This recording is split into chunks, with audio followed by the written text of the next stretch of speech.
பெரியார்னு ஒருத்தர் இருந்தார் தெரியுமில்ல, திராவிட கழகம்னு வச்சிருந்தாரு. அந்த திராவிட கழகத்துல ஜாதி மதம் இல்ல, பாப்பனரை ஒழிக்கணும் அப்படி இப்படிலாம் பேசுவாரு.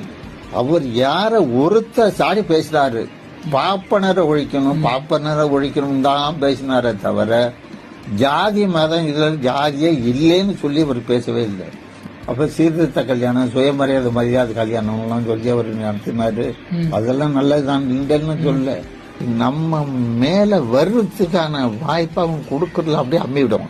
கக்கல்லாம் இருந்தார்ல, அந்த அவர் பேரெல்லாம் கொண்டாட மாட்டாங்க வெளியில, அப்படியே டம்மி பண்ணி விடுவாங்க.